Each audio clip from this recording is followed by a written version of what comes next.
지난 시간에 여러분들이 했던 거 불러 오시려면 여기 파일에서 resume 잡네임 db 불러오시면 되거든요. 그러면 자 여기서 지난 시간에 우리가 응력까지 봤었죠. 그래서 변위를 보면 이런 식으로 나오고, 응력은 홈리세스로 볼까요? 이런 식으로 확인이 가능했었습니다.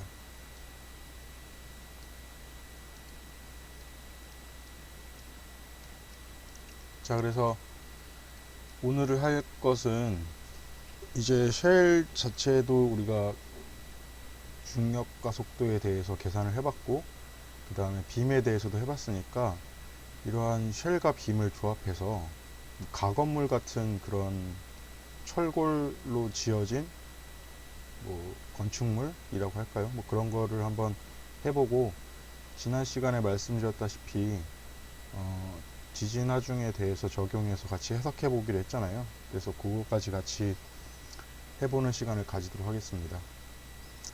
자, 그러면 리셋을 누르고요. 자, 플롯 에어리어 보시면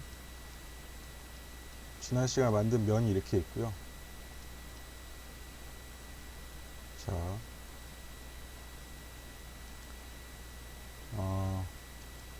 일단은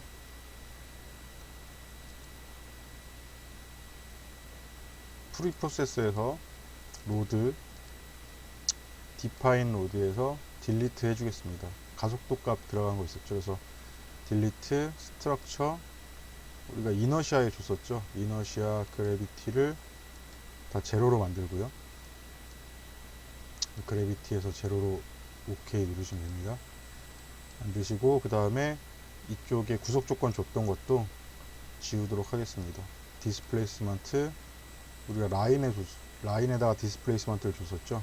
이 라인의 변이를 전체 구속 조건 올 DOF 모든 디그리 오브 프리덤 자유도를 딜리트 OK 누르면 그냥 단순한 면이 되었고요. 지금 이 면에는 메쉬가 나눠져 있잖아요. 메쉬가 나눠져 있으면 이 면 자체가 수정이 안 되거든요. 근데 지금 오늘 할 것은 뭐 수정하는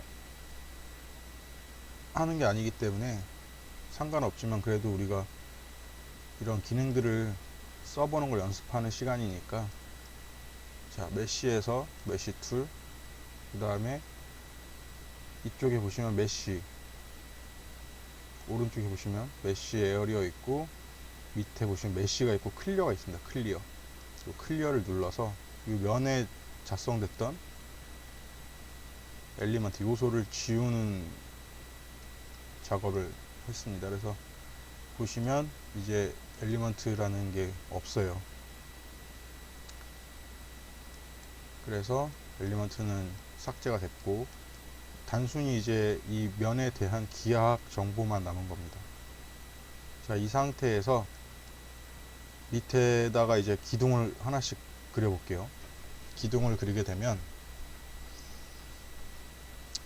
자, 지금 1번 점이 0,0,0이고, 그 다음에 3번 점이 0,1,0이고, 2번 점이 1,0,0,이고, 4번 점이 1,1,0이에요. 그러니까 밑에다가, 이게 지금 1m씩이니까 지난 시간에 1m씩 그렸으니까 밑에다 정사각형 정육면체 한번 만들어 보도록 하겠습니다.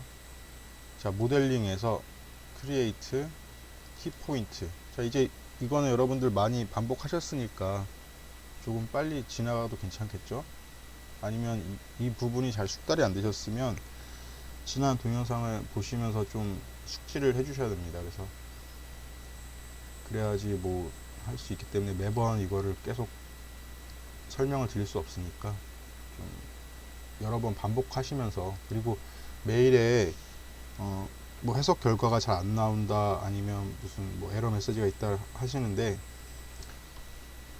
단순히 그 에러 메시지 보내주신 에러 메시지를 보면 뭐 S 데이터 없다라는 뭐 내용인데, 그게 뭐 여러 가지 원인으로 인해서 그런 결과가 나오기 때문에 그 에러 메시지가 여러분들이 동영상을 보시면서 차근차근 잘 따라 하시면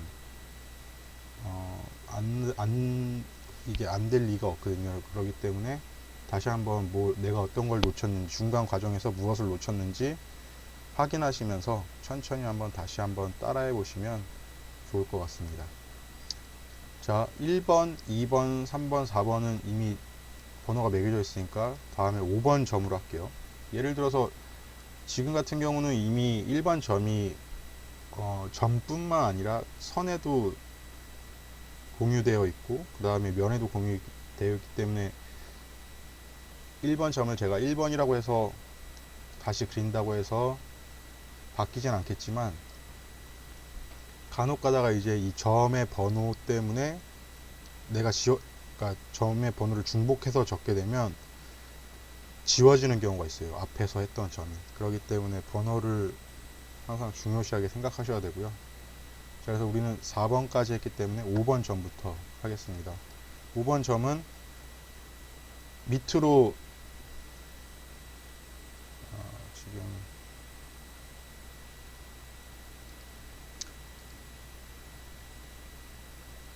이런 식으로 이렇게 그릴 거예요. 그래서 여기가 지붕이고 그 다음에 빔 구조가 이렇게 내려와 있는 이런 식의 건물을 만들 거니까 자 5번 점은 좌표가 0, 0, 마이너스 1이 되겠죠. 여기가 0, 0, 0이니까 밑에 당연히 지어야 되니까 마이너스 1이 될 거고요. 자, 그럼 여기 5번 점이 생기신 걸 보이죠? 그 다음에 6번 점은 차례대로 하나씩만 올려주면 되죠. 1, x로 1, 그 다음에 7번 점은 1, 1, 그 다음에 8번 점은 0, 1 하시면 되겠죠. 자, 그래서 이쪽에 오른쪽에 핏뷰라는 거를 클릭하시면 점이 이렇게 다 보이는 걸 볼 수 있고, 이제 점은 만들었으니까 요 선 이렇게 이으면 되겠죠. 자, 그래서 라인, 스트레이트 라인으로 1번 점, 2번 점, 3번 점, 4번 점. 자, 이렇게 이으면 플랫에서 라인을 보시면 이런 식으로 되어 있고요. 지금은 라인만 플랫했기 때문에 라인만 보이는 거고, 플랫에서 에어리어로 바꾸게 되면 에어리어 플랫이기 때문에 면만 보이는 거고, 멀티 플랫을 누르시면 내가 그린 면, 점, 선이 다 보이죠. 자, 그러면 이렇게 됐고, 지난 시간에 그러면 빔 했을 때 이 지금 빔에 대한 엘리먼트 타입을 우리가 정의를 해주지 않았잖아요. 그렇기 때문에 엘리먼트 타입에 들어가서 add 빔 188, 189번 뭐 아무거나 쓰셔도 되고 188번으로 하겠습니다. 188번. 그 다음에 매트리얼 프로퍼티는 어차피 우리가 하는 게 스틸이기 때문에 매트리얼 모델에서 여기에 적혀있는 덴시티 7850, 그 다음에 탄성계수 200기가파스칼, 포화성비 0.26, 이거 다 동일한 거기 때문에 굳이 매트리얼은 추가할 필요 없고요. 자, 그 다음 추가해야 될 게 바로 빔의 단면 형상이겠죠. 그래서 빔 섹션. 자, 그래서 커먼 섹션으로 들어가신 다음에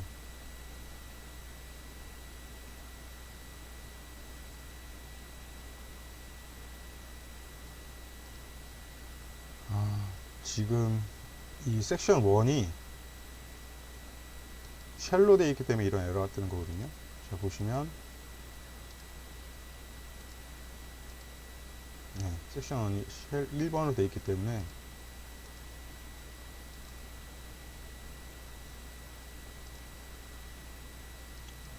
아까 끄지 않아갖고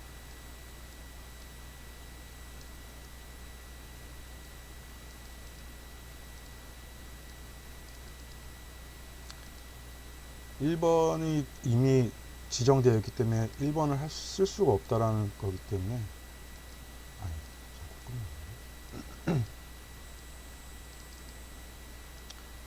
자, 1번 아이디를 지정하시면 안 되고 2번부터 설정하셔야겠죠. 자, 이번에 해볼 것은 우리가 흔히 니은자 앵글이라고 했거든요. 이런 현상을 앵글이라고 하는데, L 앵글이라고 하는데, 요걸로 한번 해보겠습니다. 자, 그래서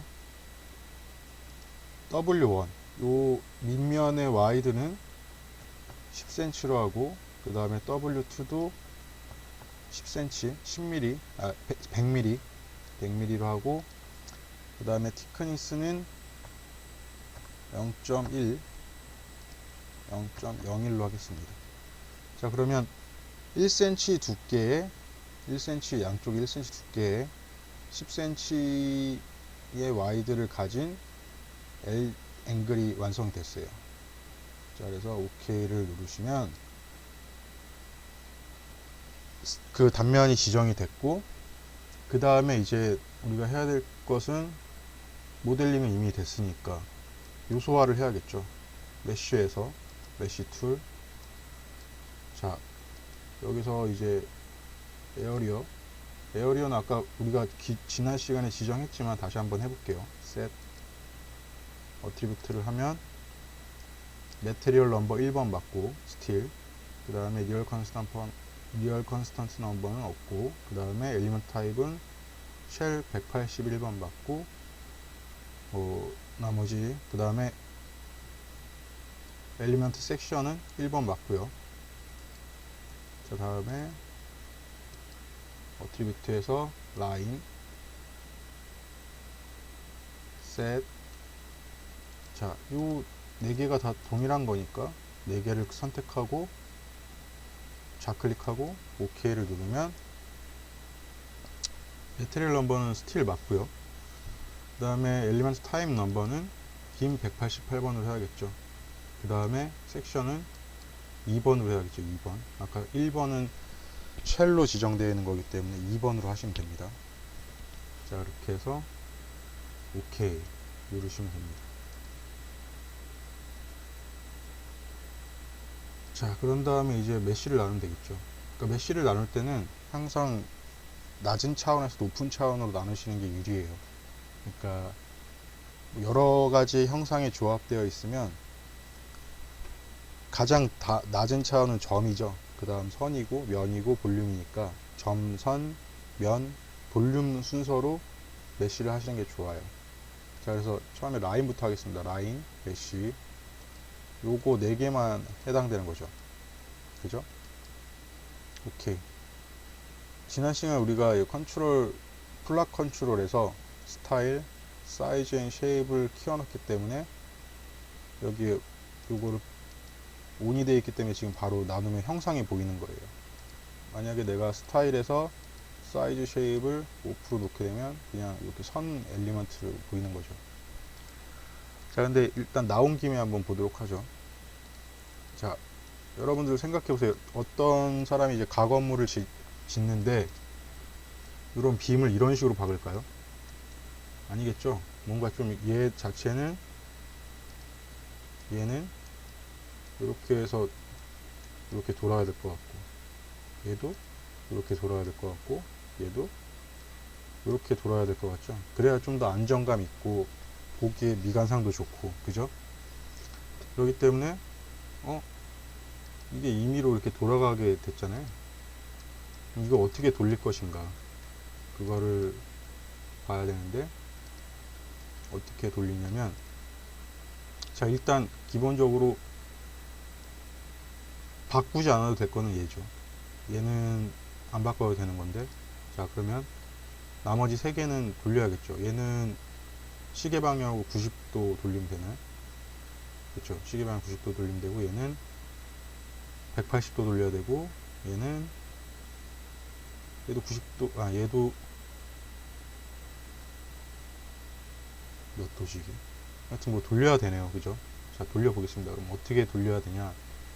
이런 것들이 뭐 간단한 계산이나 이런 거 할 때는 크게 중요하진 않은데, 좀 정밀한 해석을 요구하거나 복잡한 형상에서는 맞춰야 되는 경향이 많을 때가 있어요. 그러니까 당연히 생각해 보시면 여러분이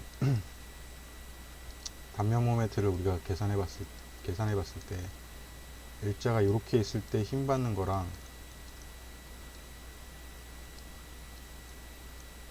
이렇게 했을 때 힘 받는 거랑 다르겠죠, 당연히. 그죠? 그렇기 때문에 이런 그 단면의 형상, 위치에 따라서도 좀 중요하게 차이가 날 수 있다라는 겁니다. 그래서 일단은 잘못된 거를 지워야 되니까 라인에서 다시 클리어, 요 세 개죠. 요 세 개를 지우고 플랫에서 멀티 플랫을 해보겠습니다. 자, 다시 메쉬 툴, 여기 엘리먼트 어트리뷰트에서 라인 선택하시고 셋을 누르시면, 자, 요거 일단 요 라인 하나만 선택할게요. 요 라인을 선택해서 OK를 누르시면 뭐 어떤 거든 상관없습니다. 어떤 라인 하나만 선택하시면 픽 오리엔테이션 키포인트라는 게 있어요. 그러니까 기준점을 잡겠냐는 거예요. 그러니까 지금 아까 우리가 이거 체크 안 하고 그냥 나눴을 때는 얘가 NCS가 그냥 무작위로 그냥 메쉬를 그 섹션의 방향을 결정했는데, 내가 어떠한 기준 포인트를 잡게 되면 그 기준 포인트에 대해서 지정을 할 수가 있게 되거든요. 그러니까 방향을 결정할 수 있게 되거든요. 그래서 픽 오리엔테이션 키 포인트를 yes로 선택하신 다음에 OK를 누르면 어떠한 키 포인트를 기준 포인트로 잡을 거냐라는 게 떠요. 그래서 지금은 이 선에 대해서 법선 방향, 즉 수직 방향에 있는 점을 잡으면 돼요. 그럼 이 점을 한번 4번 점을 한번 잡을게요. 이 화면에서 4번 점을 잡고 OK 누르면 그 상태에서 다시 한번 메쉬를 나눠 볼게요. 라인, 메쉬, 요 선만 보면 아까 그러면 그렇다면 이 4번 점이 처음부터 얘는 기준점이었다라는 거예요. 그러면 다시 한번 또 지우고 또 수정을 하셔야 됩니다. 다시 플랫에서 멀티 플랫, 메쉬 툴, 라인, 클리어를 누르시고, 자, 다시 라인 셋, 이 선을 선택하신 다음에 OK 누르고, 여기 체크되어 있는 상태에서 OK를 누르면 4번 점이니까 7번 점을 이번에 잡아볼게요. 7번 OK 누르면 다시 메쉬 툴에서 메쉬 라인, 너무 빠른가요 이거? 좀 천천히, 더 천천히 해야 되나? 7번 점이나 4번 점을 잡았을 때도 내나 차이가 없네요. 그러면 여기가 아니라 이쪽을 기준점을 잡아야 된다는 소리예요. 이 선에 대해서 직각인 방향. 예를 들어서 지금 이 선에 대해서 여기 2번 점을 잡게 되면 지금은 이렇게 돼 있는 거고, 이 단면의 형상의 기준점이 요런 식이라는 거예요. 그래서 얘를 90도 돌리려면 요 점을 잡아야 되는 거죠. 근데 만약에 얘를 잡게 되면 어떻게 되겠어요? 얘를 잡게 되면 요렇게 되겠죠. 그러니까 요 점을 잡았을 때 지금 이 방향이니까 요렇게 되려면 요 점을 잡아야 되는 거예요. 요 점을 잡으면 요렇게 얘기하니까 잘 안 되네요. 다시 한번. 이 니은자의 기준 방향의 점은 지금 4번 점이나 7번 점으로 설정이 되어 있는데, 이 4번 점이나 7번 점이 이 니은 형상의 기준이 이렇게 되는 거죠. 근데 얘를 지금 우리는 90도를 돌리고 싶은 거잖아요. 요 방향으로. 이 방향으로. 그러려면 여기 끝에서의 기준이 90도 돌아가기 위해선 여기 1번 점을 잡아야지 90도가 돌아가겠죠. 근데 그게 아니라 2번 점을 잡게 되면 이렇게 해서 여기서 90도, 이런 형상으로 되겠죠. 그죠? 자, 그러면 다시 한번 해볼게요. 이거 뭐 쉬운 방법 없나요? 왜 이렇게 하나요?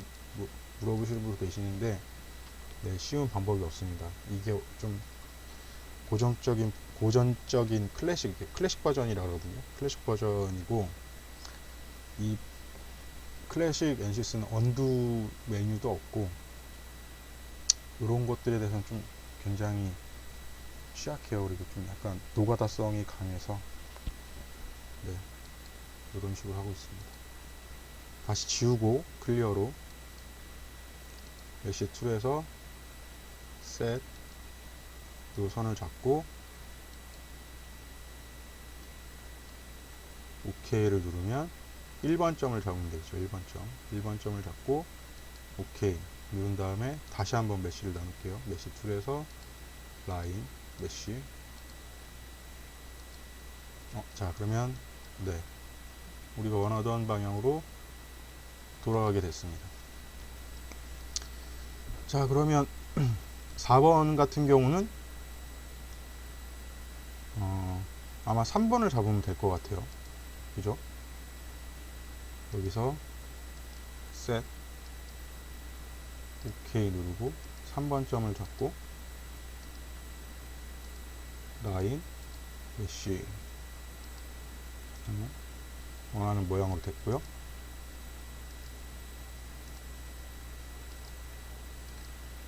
자, 2번 같은 경우는 4번을 잡으면 될까요? 해볼까요? 셋 4번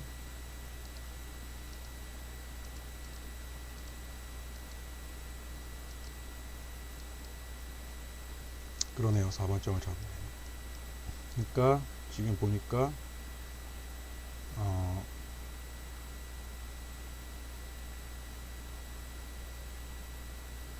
결국은 이 면을 기준으로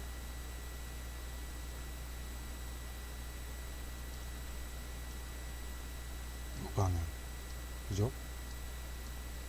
그리고 이 면을 기준으로 이 방향, 이 면을 기준으로 이 방향에 대해서 각각의 오리엔테이션 키포인트가 있습니다.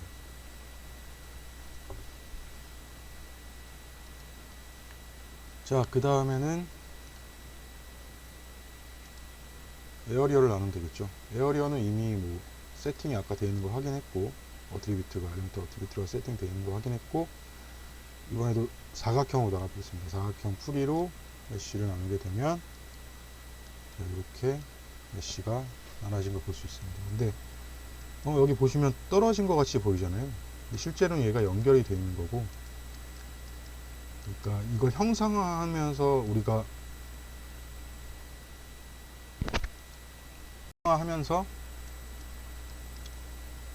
그 섹션에서 빔 섹션 들어가 보시면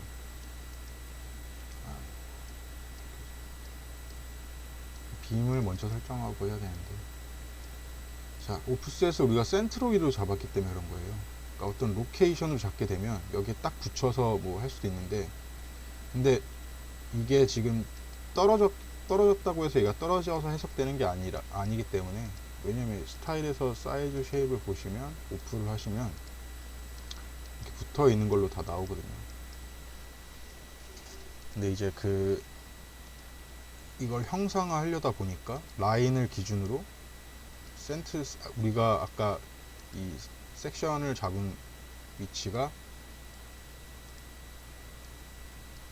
센트로이기 때문에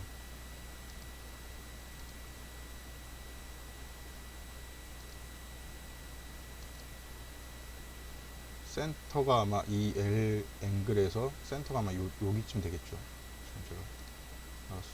여기쯤 되겠죠, 센터가.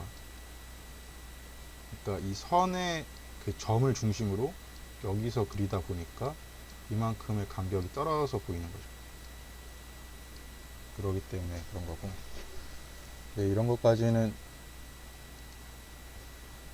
크게 뭐 해석에 영향을 미치지 않기 때문에, 이 방향은 굉장히 중요한데, 뭐 센트로이드나 어떤 로케이션에 저거 그래봤자 뭐 몇 밀이기 때문에 맞추실 분은 맞추셔도 돼요.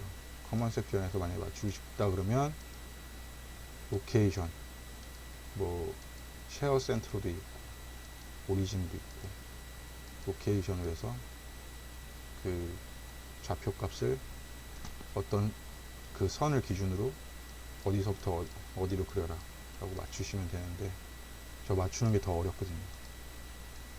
그렇기 때문에 좀 잘 쓰지 않는 기능입니다. 자, 그러면 이 상태로 우리가 지난 시간에 말씀드렸던 지진화중, 그 KBC의 코리아 빌딩 코드라는 하나의 코드 스탠다드거든요. 코드 앤 스탠다드인데, 한국에서는 지금 요거 가지고 내진 설계하고 건축물이나 뭐 이런 것들 계산할 때 많이 쓰거든요. 그래서 그때 설명드렸다시피 뭐 적설하중도 있고 풍하중도 있고 뭐 이런 식으로 여러 가지 하중이 존재합니다.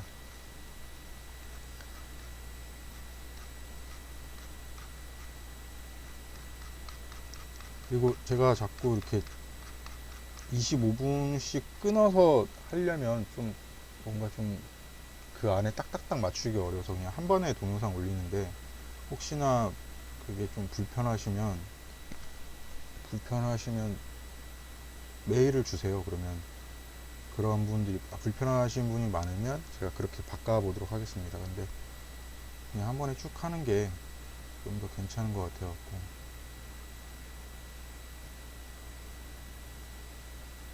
자, 그리고 자, 지진화중, 그래서 뭐 구조물과 그 구성재는 상공력에 의하여 산정되는 지진화중에 견딜 수 있도록 설계와 시공해야 한다. 그래서 뭐 이 기술 기준을 따라서 건축물을 만들어야 된다라는 그런 건축물이나 그런 구조물들에만 해당이 되는 거예요. 그러니까 뭐 아무거나 이걸 다 하라고 하는 게 아니고, 그 이 코드에 따라서 설계할 것이라는 어떤 시방서, 그러니까 구매자가 내가 이러한 걸 그러니까 어떤 그 공급자한테 원하겠죠. 서플라이어한테 야 이렇게 만들어 와, 단 여기 KBC에 따라서 만들어 와 라는 어떤 시방서를 준단 말이에요. 그러니까 시방서라는 게 이제 내가 요구하는 어떠한 그런 문서예요. 내가 이러한 설계 사양을 요구한다 너한테. 그래서 그런 걸 주는 걸 이제 우리가 시방서라고 하는데, 그 기술 시방서, 특히나 이런 것들은 이제 기술 시방서 안에 있는 내용이겠죠. 그 기술 시방서 안에 뭐 설계는 반드시 뭐 KBC에 따라 수행할 것 뭐 이렇게 돼 있으면 이제 그때서야 이걸 쓴다라는 거죠. 근데 대부분의 우리나라는 지금 최근에 2005년인가 2005년도 아니구나.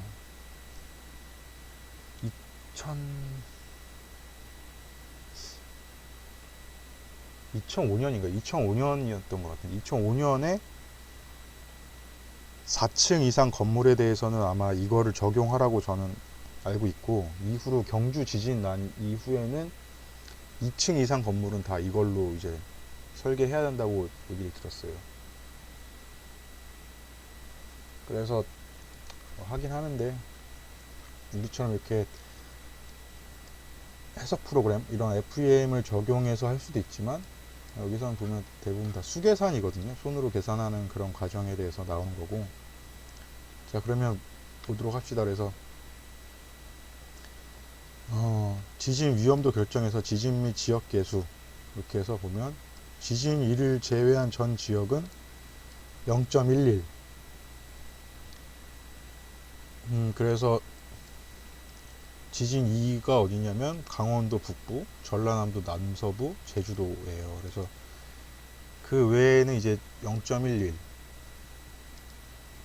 이고, 왜냐면 그게 이 부분을 제외하면 나머지는 그 불의 고리, 일본 쪽, 일본 열도 그 불의 고리에 좀 가까운 지역이잖아요. 근데 경기도는 거기 왜 포함되냐면 중요한 기관들이 많이 모여 있으니까, 그리고 사람도 많이 살고, 그래서 경기도는 그렇게 해서 포함된 거고, 경상남도 북도 이쪽부터 해서 그쪽은, 그리고 충청도는 실제로 한번 홍천에서 지진이 난 적이 있었어요. 그래갖고 지역 계수가 좀 이렇게 지정돼 있고, 그리고 이 코드 자체도 미국의 유나이티드 빌딩 코드라고 UBC라는 게 있어요. 이거 그대로 번역한 거예요. KBC. 국내에서 이러한 코드 앤 스탠다드를 직접 만드는 경우는 거의 없어요. 대부분 다 이렇게 일본 거나 KS 같은 경우도 일본 거 많이 번역하고 이런 식으로 미국 거나 유럽 거 많이 다 번역해서 쓰거든요. 그래서 이것도 번역해서 만든 거예요. 그래서 보시면 아마 UBC 여러분 구해서 보시면 아시겠지만 똑같아요, 내용이. 그래서 가끔은 이런 것들을 뭐 영문과 알바생을 시켜서 번역을 하는 건지 번역이 좀 이상할 때도 많아요. 그러니까 그런 걸 좀 이해하시고 보셔야 되고요. 국내에서 기술 기준을 만드는 경우는 통신 쪽? 그쪽은 아마 한국이 아무래도 표준 국가다 보니까 뭐 5G나 이런 4G 같은 것들도 가장 먼저 개발하고 그렇기 때문에 그러한 부분은 아마 한국에서 표준을 만드는 걸로 알고 있고, 나머지는 거의 대부분 일반 사람이 쓰는 거는 미국에서 다 미국이나 일본 이런 쪽 거 대부분 다 번역해서 나온 겁니다. 자, 그래서 지역 개수가 0.11이래요. 0.11. 개수니까 단위 넣고요. 그리고 집안 종류에 따라서 이게 경암, 보통암, 그리고 매우 조밀한 토사 집안, 단단한 토사 집안, 연약한 토사 집안, 이렇게 해서 보통 이런 경암 집안은 뭐 화강암 지대 그런 데를 이제 경암 집안이 하고, 보통암 집안은 그래서 이런 건 어디 많냐면 이제 산악지형 그런 데 많고요. 보통암은 그냥 일반적인 화강암을 제외한 일반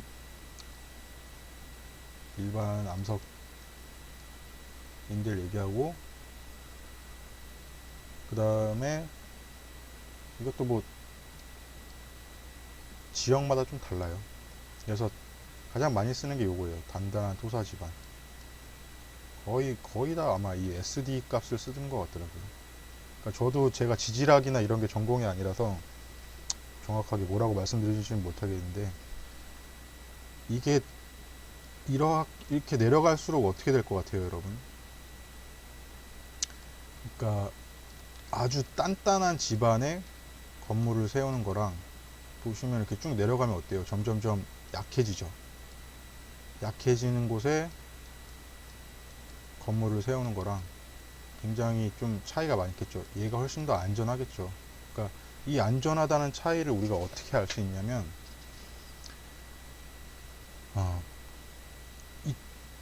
이쪽으로 올라갈수록 K 값이 커지는 거죠. 강성이 증가돼요. 그렇기 때문에 이제 훨씬 더 튼튼해지는 거죠. 그러니까 이걸 설명드리려면 지진 방정식이라고 해서 이렇게 되거든요. MA, CV, KX. 이거 어디서 많이 보셨죠? 뉴턴의 제2법칙 운동 방정식이잖아요. 마이너스 mg 해갖고 이게 지진력인데, 이런 식으로 표현되는데, 이 K가 강성이 증가가, 집안 자체가 증가가 되기 때문에 질량은 뭐 같다고 치더라도, 그러니까 질량이 같고 K가 증가되면 당연히 훨씬 더 튼튼해지기 때문에, 당연히 이쪽으로 갈수록 튼튼해지고, 그리고 이게 튼튼해지면 어떤 효과가 있냐면, 나중에 고유진동수 때 얘기하려고 그랬는데 얘기해볼까요, 그냥? 자,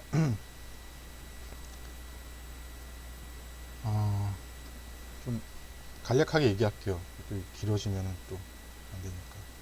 고유진동수에 얘가 제로가 되거든요. 그래서 결국 나중에 이 식은 제가 어차피 지배방정식이라서 나중에 설명드리겠지만,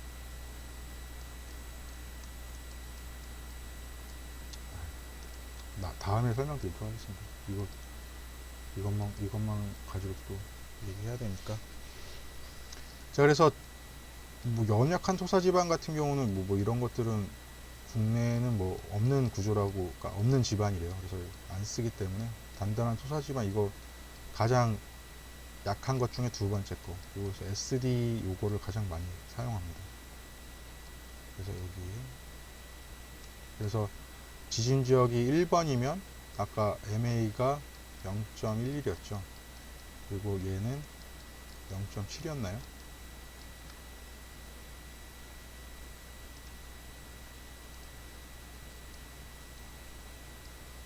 아, 0.07이구나. 네, 그렇게 쓰는 거고.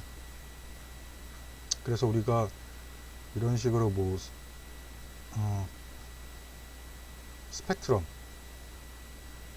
주파수 대비 뭐 지진력으로 이렇게 표현할 수는 있지만 뭐 이런 것들은 어려운 거니까 넘어가도록 하고요. 그래서 우리가 이 코드 앤 스탠다드 중에 단순하게 계산할 수 있는 방법인 정적 뭐였지? 정적 계수 해석이라고 하는데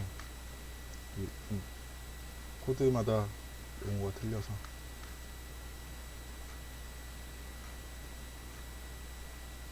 등가 정적 하중이라고 표현하는 등가 정적 하중으로 계산해 보도록 하겠습니다. 등가 정하중이네요. 등가 정하중. 자, 그래서 뭐 여기는 풍하중까지 고려했을 때는 뭐 이렇게 설계해야 한다고 되어 있는데 이거는 어려우니까 가장 쉬운 방법. 그래서 FP는 다음 값을 초과할 필요 없다. 그래서 요 값을 넘을 이유가 없는 거잖아요. 그래서 요 값으로 한번 해보는 걸로 할게요. 자, 그래서 여기 보시면 F의 WP는 뭐냐면 그 구조물이 가지는 무게예요. 근데 우리는 이미 무게를 모델링 했으니까 얘는 필요 없겠죠. 그죠? 얘는 삭제해도 되고, 그 다음에 IP는 건물의 중요도 계수인데 이것도 다 1.5를 많이 쓰거든요. 그러니까 중요한 건물일수록 뭐 이게 높겠죠. 상수가. 그 다음에 아까 SDS, 그 다음에 1.6이라는 개수를 곱해주는 거예요. 그리고 다음 값 이상이어야 돼야 되는데 얘보단 작으면 안 된대요. 그러면 이 값을 초과할 필요 없으면 얘를 견디면 되는 거 아니에요. 그죠? 이 값보다 클 필요 없으면 얘를 견디면 걔는 이제 지진에 대해서 견딘다고 보는 거니까 다 이렇게 계산하거든요. 손으로 계산할 때도. 그래서 좀 저도 이게 되게 안 맞는 거라고 생각하는데 나중에 고유진동수 제가 오늘 시간 되면 거기까지 하면 설명드리면서 말씀드려 보도록 하겠습니다. 왜 이게 안 맞는지, 왜 이걸로 다 하려고 하는지. 자, 그래서 아까 SDS가 얼마였죠? SDS가 다시 올라가 볼게요.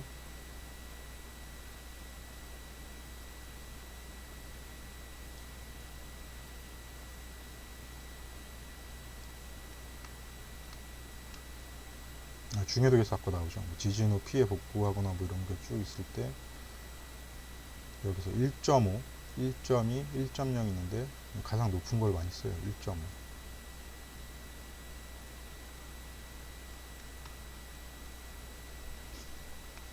자, 그래서 여기 보시면 SD가 우리가 있는 곳은 수원이니까 3.6 MA로 쓰면 되겠죠. 3.6에 곱하기 0.11, 그 다음에 아까 1.6 곱하기 뭐 1.5 중요도 계수는 1.5로 해보겠습니다. 계산하면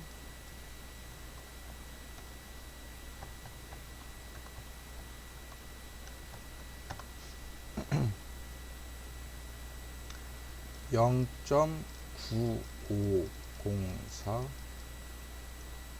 G가 되겠네요. G. 자, 그래서 0.9504 G. 이거를 미터 퍼 세크 제곱으로 바꾸면 G는 9.81이니까 0.9554 나누기 9.81 하면 잠시만요. 이게 G니까 곱해야 되나? 0.9 그러면 9.32 미터 퍼 세크 제곱이라는 가속도로 하면 되겠네요. 9.32 미터 퍼 세크 제곱. 자, 그러면 우리가 지진 계산해야 될 가속도 값도 나왔고 9.32입니다. 9.32. 일단은 얘 자체가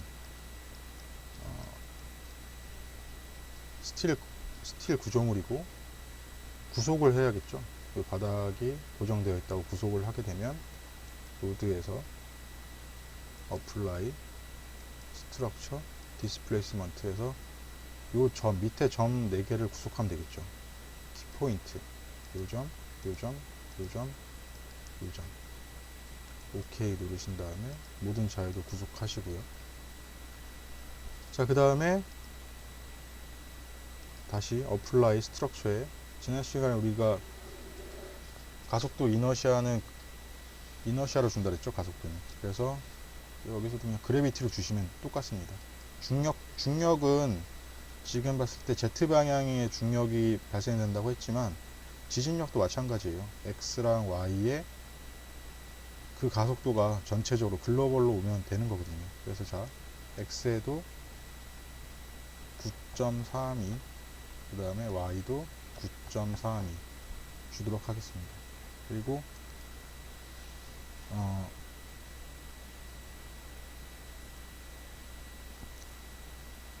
일단 Z에는 9.81 중력 가속도를 주는 건데 이것도 좀 설명을 드릴게요. 자, 일단 이런 식으로 세 방향에 대해서 가속도를 주게 되면 이렇게 합으로 작용해서 이런 식으로 나와요.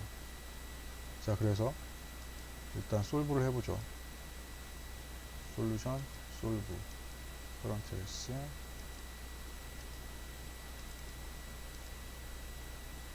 자, 그 다음에 포스트 프로세스에서 우리 컨투어 노트, 지난 시간에 말씀드렸다시피 플라 레졸트, 컨투어 플라, 노달 솔루션, 그다음 변이 한번 보도록 하겠습니다. 디스플레이스먼트 벡터 썸으로 OK 누르시면 자, 이런 식으로 변이가 생기고요. 변이는 뭐 그냥 실제적으로 빔 자체가 강성이 강해서 그런가? 크게 X를 한번 볼까요? X로 보면 크게 생기진 않네요. 빔 방향에 대해서. 자, 그래서 이렇게 보면 이게 어떻게 움직이는 건지에 대해서 정확하게 좀 알 수가 없잖아요. 예를 들어서 하나의 기능을 또 설명드리면 레저트 뷰어라는 게 있어요. 레저트 뷰어. 레저트 뷰어에서 choose your result 아이템, 그래서 변이 DOF 솔루션에서 디스플레이스먼트 벡터 썸을 누르신 다음에 자, 여기 보시면 여기 컨투어 그냥 풀런 레저트에서 이렇게 볼 수도 있지만 여기 보시면 애니메이트 레저트도 있어요. 애니메이트 레저트 한번 클릭해 볼게요. 자, 거기서 모드 쉐이프, 그러니까 어떤 얘의 형상에 대해서, 그러니까 전 고유진동수 할 때 많이 보는 건데 모드 쉐이프 있고, 그 다음에 디폼드 쉐이프, 변형하는 형상, 뭐 변형하는 결과 이렇게 있는데 다 똑같은 결과 나올 거예요. 디폼드 쉐이프 눌러 보신 다음에 몇 컷의 프레임을 그러니까 프레임을 몇 컷 만들겠냐는 거거든요. 100컷 정도 만들고 시간은 한 10초 정도로 할게요. 10초에 100컷 정도로 만들어서 디폼드 쉐이프 올리, 뭐 안 변한 거랑 변한 거 두 개 다 같이 표현하는 거, 아니면 안 변하는 거는 엣지만 표현하고 선만 표현하고 뭐 변형 표현한 거 있는데 요 그냥 위에 거 선택하고 OK 누르시면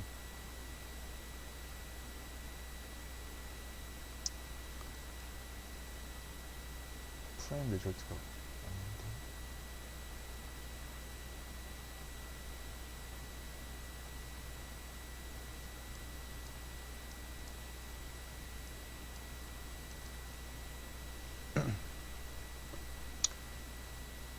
초당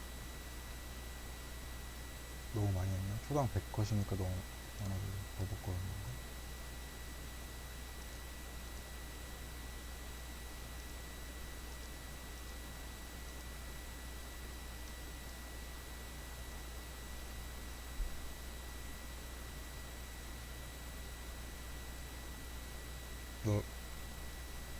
너무 많이 프레임을 만들었나 보네.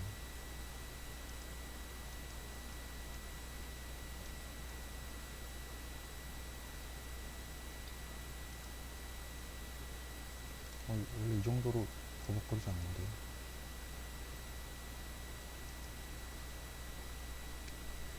좀 줄여볼게요.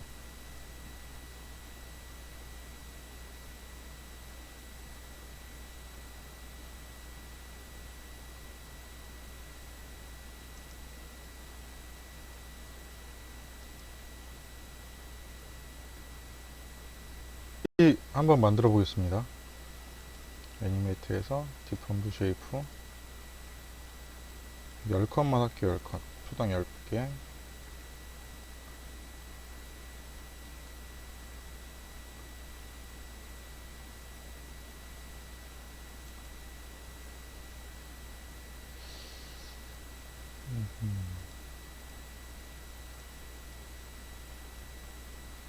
프레임의 변화는 거의 안 나오네요. 그죠? 요거를 당기시면 천천히 볼 수도 있고, 이렇게 앞으로 하시면 빨리 이렇게 볼 수 있거든요.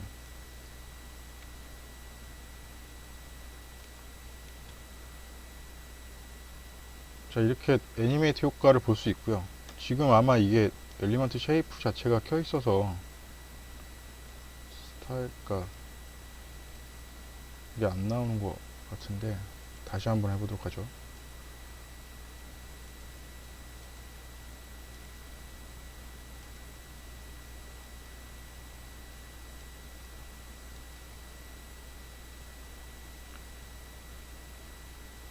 프레임 리세팅 타임 비트윈 프레임 2 무슨 거지?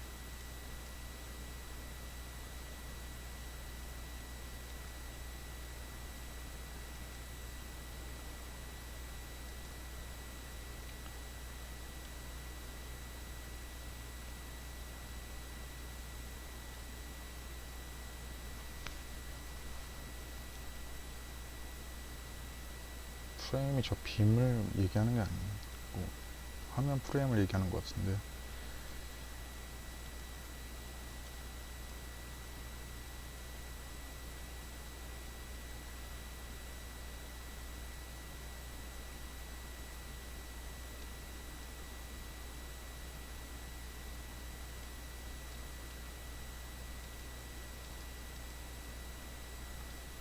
대신 보시면 이렇게 아까 뭐 별과 다를 게 없네요. 쉐이프를 했을 때랑 크게 차이 없이 뭐 살짝 빔 자체의 움직임이 있는데 대부분 이 판의 떨림이 더 심한 거죠.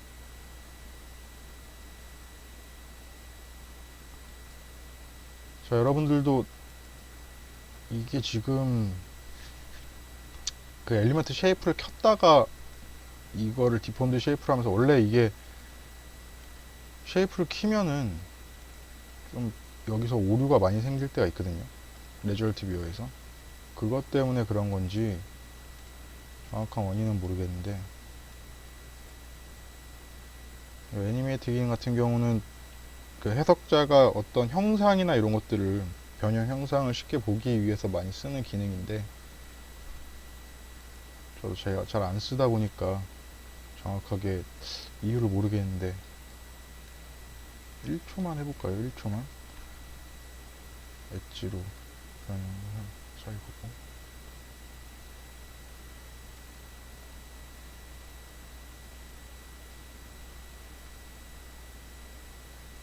네. 이런 식으로 확인이 가능하죠. 그러니까 엣지로 보게 되면 변하지 않는 부분은 그냥 이렇게 선으로 돼 있고, 실제 변하는 부분에 대해서 이런 식으로 표현이 나오게 됩니다.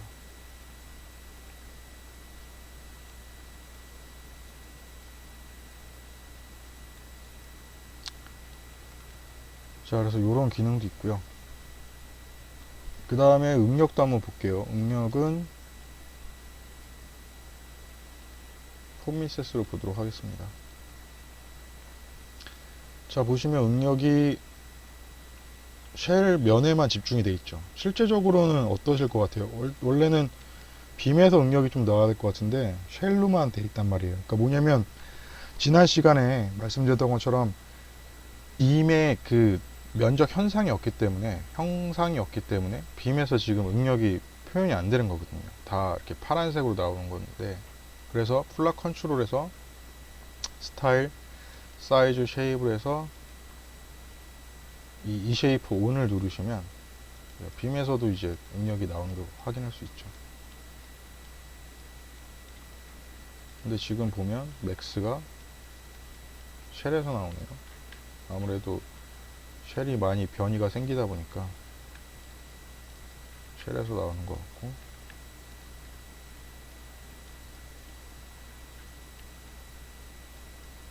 뭐 응력은 그렇게 크지 않아요. 17.8메가파스칼이긴 한데 아마 이 맥스가 이 안에서 지금 나오는 것 같아요.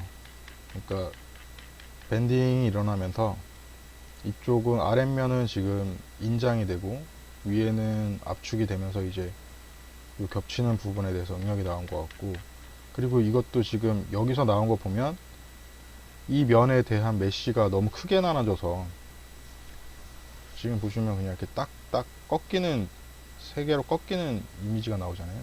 그래서 아마 저기서 맥스가 나온 것 같고, 좀 더 그러면 잘게 한번 나눠보도록 하겠습니다. 일단 이 결과를 17.8메가파스칼이 나왔고요.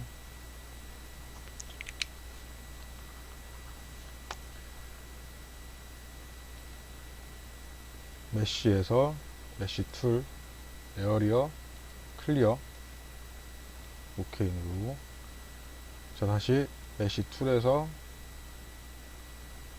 여기 보시면 스마트 사이즈라는 게 있어요. 아니면 사이즈 컨트롤이라는 게 있어요. 스마트 사이즈를 한번 해볼게요. 스마트 사이즈에서 파인으로 가시면 잘게 쪼개는 거예요. 파인 쪽으로 갈수록. 그 다음에 코스로 가시면 좀 거칠게 쪼개는 거예요. 지금 6이니까 한 3 정도로 쪼개볼게요. 3로 놓고 에어리어 다시 메쉬 눌러보도록 하겠습니다. 그렇게 하면 아까보다 훨씬 더 잘게 쪼개졌죠. 자, 이 상태로 다시 솔루션에서 솔브 커런트 LS 오케이 누르고,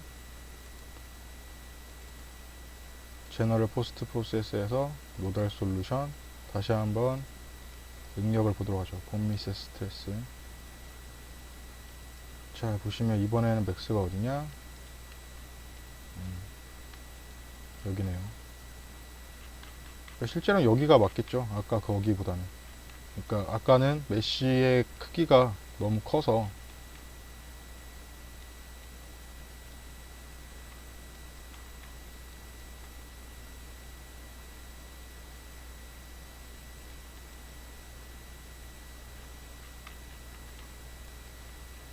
메쉬의 크기가 너무 커서 그 겹치는 면에서 나왔는데, 실제로는 면이 흔들리면 결국은 면을 구속하고 있는 이 점에서 나오는 게 맞겠죠.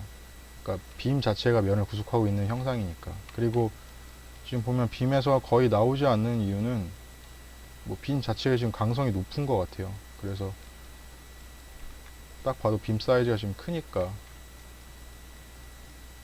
그래서 지금 빔에서는 이렇게 나오는 거고.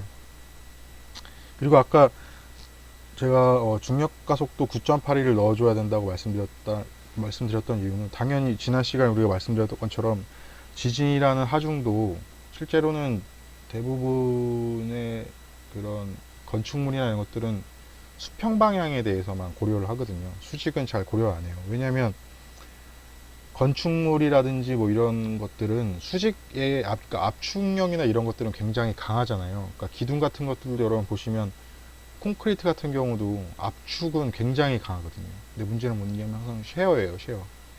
그렇기 때문에 수평 하중에 대해서만 고려를 많이 해요.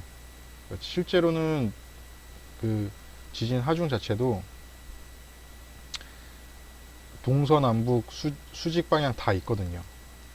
그러니까 그 뭐 어떤 지각이 있으면, 이 지각이라면 여기 진원지에서 실제 지진이 나는 경우 거의 단층에서 일어나잖아요. 이렇게 돼 있으면 이렇게 된 단층이 있는데, 이게 뭐 이렇게 밀려날 수도 있고 당겨질 수도 있고, 그러면 이렇게 돌출되어 있는 부분이 어떤 하나의 커다란 땅덩어리가 없을 때 여기가 뭐 이렇게, 이게 요만큼의 면적이 뭐 한 서울 정도 된다고 했을 때, 서울은 너무 큰가, 하여튼 여기서 나오는 충격량, 이 충격에 의해서 이 우리가 살고 있는 지각이 흔들리는 게 지진이잖아요. 그러니까 이 지형의 형상에 따라서 어떨 때는 수평이 강할 때도 있을 거고 어떨 때는 수직이 강할 때도 있어요. 그래서 그 여러 가지의 그 방향으로서 지진 하중이 올 수 있는데, 대부분의 건축물이라든지 이런 구조물들은 뭐 이것도 지금 딱 보시면 아시겠지만 이런 수직으로 견디는 힘은 굉장히 강하거든요. 근데 여기에선 지금 문제가 됐지만, 그래서 수직을 잘 고려 안 해요. 대부분 다 수평에 대해서만 고려를 하는 거죠. 왜냐면 콘크리트 같은 경우도 수직 압축은 굉장히 세고 옆에 전단은 굉장히 약하기 때문에. 근데 그래서 문제됐던 게 뭐였냐면, 여러분 고베 지진 혹시 아시나요? 일본의 고베 지진. 고베 지진이 뭐였냐면 수직 강화 지반이에요. 그러니까 도심 바로 밑에, 고베시라는 이 도심 바로 밑에서, 도심 밑에가 진원지가 17km였나? 거기서 바로 지진이 폭발되면서 위아래로 이렇게 흔들리는 진동이 엄청 강했어요. 그러니까 기존까지는 수평만 계속 고려를 해서 내진 설계나 이런 걸 해왔는데 위아래로 흔들리면서 그때 고베 지진의 고가 교각이 막 이렇게 옆으로 쓰러지고 했거든요. 그래서 그 이후로는 이제 수직도 고려하는 추세가 됐는데, 뭐 하여튼 뭐 그런 이유에서입니다. 그래서 9.8을 넣는 이유도 이 수직 방향에 대한 하중도 있지만, 아까 지금 KBC에서 고려했던 이 하중도 수직 하중이에요. 수평 하중. 수평 하중이고, 수평 하중이 있지만 그 수평 하중에 따라서 또 중력 방향도 존재하기 때문에, 그 아까 보시면 이렇게 합력으로 이렇게 나왔잖아요. 벡터의 합으로 x, y의 z에 대해서.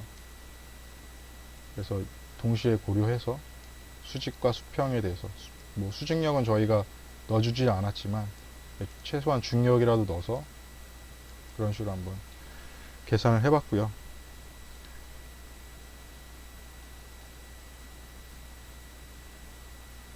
그래서 오늘 이걸 해봤는데 벌써 시간이 1시간이 벌써 지나갔네요. 이게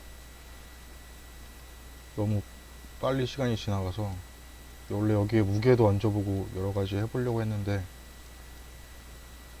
그 시간이 좀 안 될 것 같아서, 어차피 우리가 또 이걸로 모달 해석도 돌려봐야 되거든요. 그러니까 일단 제가 모달 해석에 대한 먼저 지배방정식과 이론에 대해서 좀 더 말씀을 드리도록 하겠습니다. 동영상 하나 보도록 하겠습니다. 그러니까 모달 해석이라고 얘기하면, 모달 해석이란 게 뭐냐면 그 고유진동수를 구하는 해석을 하는 거거든요. 그래서 선형 정적 해석에서도 고유진동수가 굉장히 많이 쓰이고 많은 분야에서 하기 때문에 기본적으로 고유진동수에 대해서도 한번 저희가 해보려고 하거든요. 그래서 일단은 고유진동수란 게 어떤 건지 같이 동영상 한번 보도록 하시죠. 자, 밑에는 이렇게 바이브레이터, 진동을 줄 수 있는 이런 시험기가 있고, 구조물은 두 개가 지금 있어요. 그래서 우리가 방금 했던 구조랑 비슷한 구조죠. 그래서 아까 우리는 요 왼쪽 거를 우리가 해석했었는데, 이런 식으로 오른쪽 건 2층으로 적재되어 있는데, 아까 보시면 시간 돌리면 지금 보이시나 이렇게 흔들리잖아요. 이런 변이가 발생이 되죠. 얘는 가만히 있는데 얘가 생기는 이유는, 얘는 길이가 길어짐에 따라서 강성도 약해졌고, 그 다음에 2층 적층이 되면서 무게 가체가 높아졌기 때문에 더 낮은 고유진동수에서 나오게끔 되어 있는 겁니다. 그래서 일단은 됐고, 지금 이 바닥의 바이브레이터는 시간에 따라서 헤르츠가 점점 변해가는 거예요. 1에서부터 이렇게 쭉 올라가는 거고, 그 다음에 이렇게 나오고, 얘가 더 강성이 더 있다는 소리죠. K가 더 높기 때문에 질량은 더 작고, 그렇기 때문에 더 높은 주파수에서 고유진동수가 나온 거고, 보시면 이제 여기가 떨릴 거고, 이게 2차 모드라고 하거든요, 우리가. 그래서 이러한 고유진동수 해석이 일반적으로 산업 현장에서도 많이 쓰이고, 그 다음에 여러분들이 어떤 복잡한 형상을 해석하기 위해서 모델링이 제대로 됐는지 확인하기 위한 가장 좋은 방법이 바로 이 모달 해석을 해서 굉장히 복잡한 형상들에 대해서, 예를 들면 이거는 이제 저희 회사에서 했던 건데, 이거 냉동기라는 거거든요. 그러니까 그 물의 온도를 식히는 그런 장치예요. 근데 굉장히 복잡하잖아요, 그죠? 이렇게 복잡한 형상들을 선으로 보시면은 아까 이런 식으로 굉장히 복잡해요. 이게 어디가 떨어졌는지 어디가 붙었는지 그런 것들을 확인하기 위해서 모달 해석을 많이 해요. 그러니까 모드 해석인데, 모드 해석이라 해서 모달이라 부르거든요. 모달 해석, MODAL, 모달 해석이라고 하는데, 이렇게 요소화를 하고 모달 해석을 돌리면, 네, 이런 식으로 이게 퍼스트 모드, 첫 번째 고유진동수, 그래서 10Hz 정도 나오고, 그 다음에 두 번째 고유진동수 12.3, 이렇게 흔들리는 거겠죠. 얘는 이렇게 앞뒤로 흔들리는 거고. 그러니까 이런 걸 하는 이유가, 만약에 여기 파이프가 하나 떨어져 있으면 얘에 대해서 뭐 모드가 여러 개가 나오겠죠. 그러니까 그런 것들이 있는지 없는지, 그러니까 이 부품, 우리가 해석하고자 하는 대상품의 모델링이 제대로 수행되는지, 복잡한 현상에서는 그걸 알기가 쉽지 않으니까 이렇게 모달 해석을 돌림으로써 그 떨어진 부위나 이런 것들을 확인하기 위해 굉장히 좋거든요. 용이한 해석 중에 하나에, 그래서 많이 사용해요. 그래서 이거를 해보는 거고. 그래서 지금 이거 같은 경우는 뭐 첫 번째 모드가 10.94Hz, 그 다음에 두 번째 모드가 13.94Hz, 세 번째 모드가 17.05Hz고, 얘는 아마 이쪽 부분이 이렇게 떨림이 발생되는 거고, 그 다음에 21Hz는 이 전체가 아마 다 움직이는 것 같아요, 바닥 위에 보니까. 그래서 이런 것들을 해석을 통해서 한 거고, 이거 같은 경우는 뭐였냐면, 얘는 이제 제목이 시밀라리티 어널리시스라 해서, 그 실제 우리가 해석한 품목이랑 시험한 품목이 서로 값이 맞냐 비교하기 위한 유사성 분석 해석이에요. 뭐 그래서 이거 한 건데, 어쨌든 그러한 모달 해석, 이러한 이 시험 데이터랑 이제 뭐 해석 데이터 맞출 경우도 있겠죠. 뭐 그런 경우는 이제 하시면 되고, 그러니까 그런 걸 맞춤으로써 우리가 하고자 하는 해석의 어떤 정당성도 입증할 수 있고, 그리고 아까 말씀드렸다시피 복잡한 것에 대해서, 형상에 대해서 모달 해석을 돌림으로써 모델링이 제대로 됐는지도 확인할 수 있으니까, 그래서 나중에 무게도 비교하면 또 그것도 되거든요. 그래서 그런 해석을 많이 하는 겁니다. 그래서 이 해석을 굉장히 많이 합니다. 그래서 설명드리는 거고. 자, 그래서 식은 이렇게 돼요. 이 보시면 식 자체는 선형 정적 해석이 아니죠, 그죠? 그러니까 지배방정식은 얘예요. 그러니까 이거 어디서 많이 보신 거면 아시겠지만, 이게 바로 운동방정식이죠. 운동방정식, 우리가 동력학 시간에 배웠던 운동방정식을 쓰는데, 근데 이제 이때 이 운동방정식에서 어떠한 외력과 그 다음에 감쇄가 없다고 가정하게 되면, 이때 이 운동을 우리가 비감쇄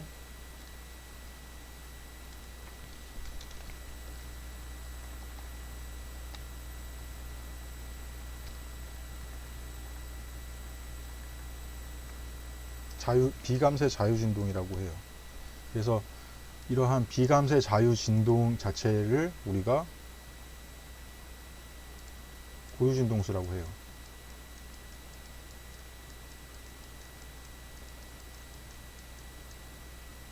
아까 동영상 보셨던 것처럼, 뭐 동영상에서는 이제 그러한 고유진동수의 현상을 나타내기 위해서 이제 어거지로 밑에서 이제 바이브트로 가진했고 뭐 이렇게 했지만,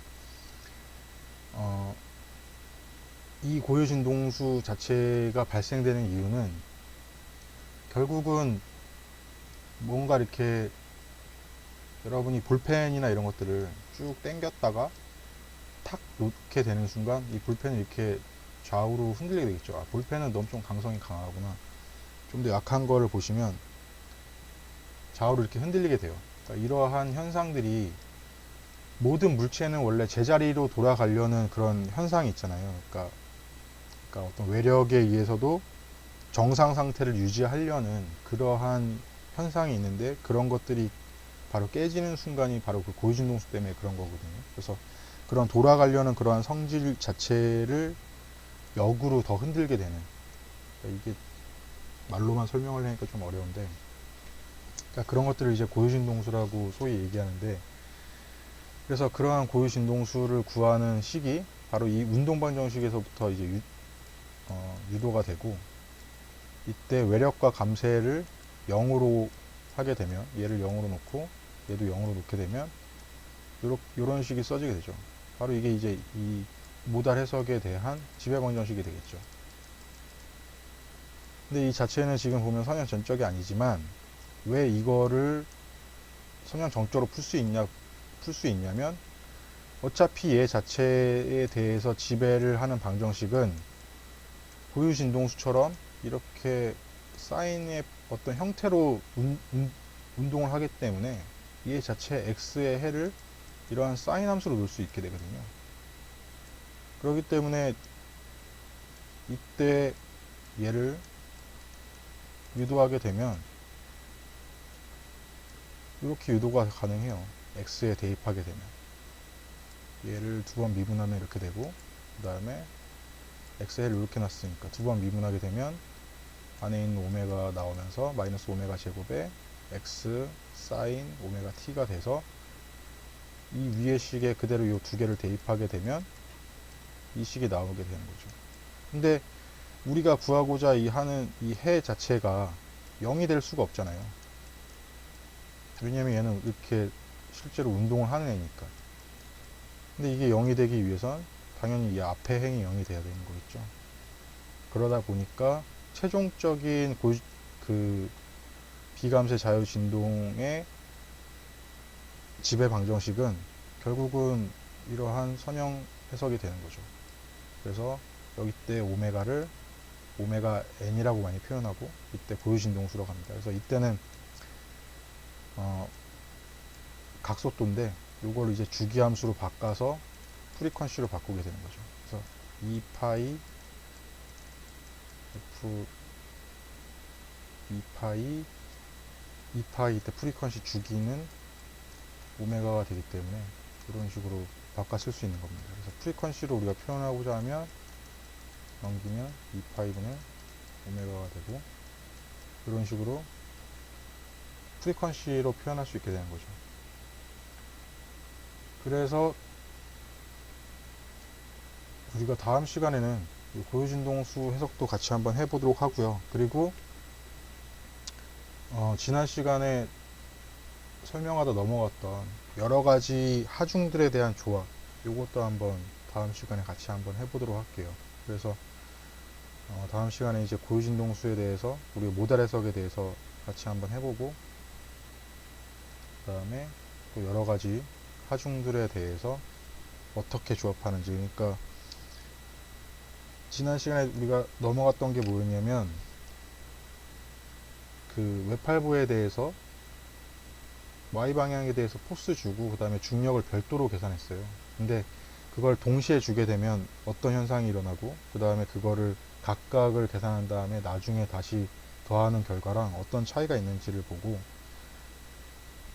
해석을 한번 수행해 보도록 할게요. 그래서 그런 것들을 이제 우리가 어떤 로드 케이스라고 하는데,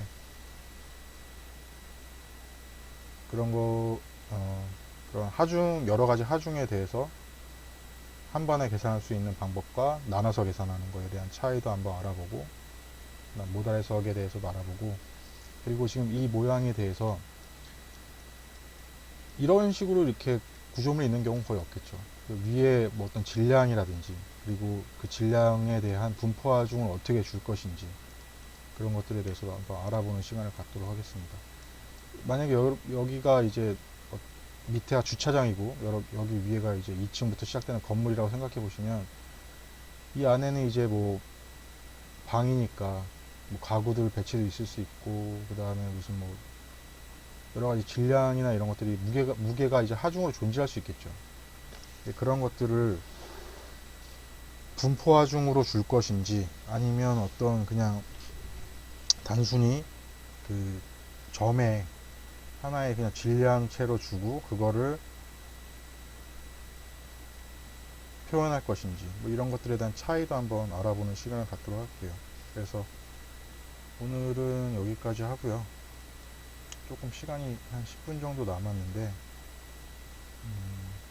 10분이 아니구나. 5분 정도 남은 거군요. 5분 정도 남았는데 일찍 마치는 걸로 하겠습니다. 좀 제가 설명이 좀 이게 실습 수업이다 보니까 뭔가 해당 교재나 이런 거 갖고 하기도 좀 뭐하고 그래서 설명도 좀 되게 두서없고 좀 원래는 여러분들이랑 좀 같이 만나서 옆에서 같이 실습해 보면서 제가 각각의 개인마다 좀 코치도 하고 이래야 되는데 그러지 못하는 게 좀 되게 아쉽네요. 그러니까 말로 설명하자니 이거를 또 되게 꼬이고 막 이래서 좀 그런 게 있습니다. 그래서 질문사항이나 이런 거 있으면 메일로 보내주시면 제가 성실하게 답변 드리고요. 좀 더 원활한 수업을 위해서 좀 더 노력하도록 하겠습니다. 또 한 주간 건강 유의하시고 빨리 이제 교실에서 뵙는 날이 됐으면 좋겠습니다. 수고하셨고 다음 주에 또 뵙도록 하겠습니다. 그럼 이만 마치도록 하겠습니다.